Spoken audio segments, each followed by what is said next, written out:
வாய்மை. வாய்மை எனப்படுவது யாதெனின், யாதொன்றும் தீமையிலாத சொலல். வாய்மை என்று கூறப்படுவது எது என்றால், அது மற்றவர்க்கு ஒரு சிறிதும் தீங்கு இல்லாத சொற்களை சொல்லுதலே ஆகும். பொய்மையும் வாய்மையிடத்த புரை தீர்ந்த நன்மை பயக்கும் எனின். குற்றமற்ற நன்மையை விளைவிக்க கூடுமானால் பொய்யான சொல்லும் கூட வாய்மை என்றே கருதப்படும். தன்னஞ்சறிவது பொய்யற்க, பொய்த்தபின் தன்னெஞ்சே தன்னைச் சுடும். ஒருவன் தன் நெஞ்சம் அறிவதாகிய ஒன்றை குறித்து பொய் சொல்லக்கூடாது. அவ்வாறு கூறினால் அதை குறித்து அவன் நெஞ்சமே அவனை வருத்தும். உள்ளத்தார் பொய்யாது ஒழுகின், உலகத்தார் உள்ளத்துளெல்லாம் உளன். ஒருவன் தன் உள்ளம் அறிய பொய்யில்லாமல் நடப்பானே ஆனால் அத்தகையவன் உலகத்தாரின் உள்ளங்களில் எல்லாம் இருப்பவன் ஆவான். மனத்தொடு வாய்மை மொழியின், தவத்தொடு தானம் செய்வாரின் தலை.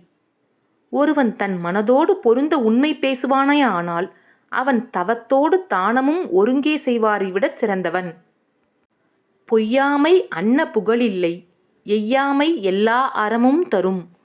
ஒருவனுக்கு பொய்யில்லாமல் வாழ்தலை விட புகழ்நிலை வேறொன்றும் இல்லை. அஃது அவன் அறியாமலேயே அவனுக்கு எல்லா அறமும் கொடுக்கும்.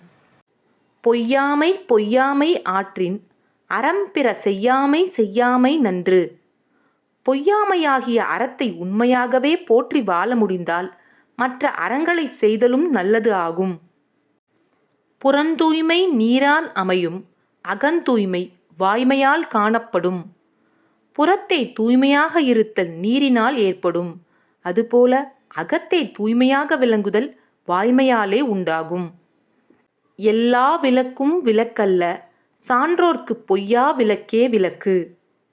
புறத்தின் இருளை போக்கும் விளக்குகளை விட அகத்தின் இருளை போக்கும் பொய்யாமை எனும் விளக்கே ஒருவனை உயர்ந்தோன் எனக் காட்டும் ஒளிமிக்க விளக்காகும். யாம் மெய்யா கண்டவுற்றுள் இல்லை எனத் தோன்றும் வாய்மையின் நல்ல பிற. வாய்மையைப் போல் சிறந்த பண்பு வேறொன்றுமே இல்லை என்பதுதான் ஆராய்ந்து உணரப்பட்ட உண்மையாகும்.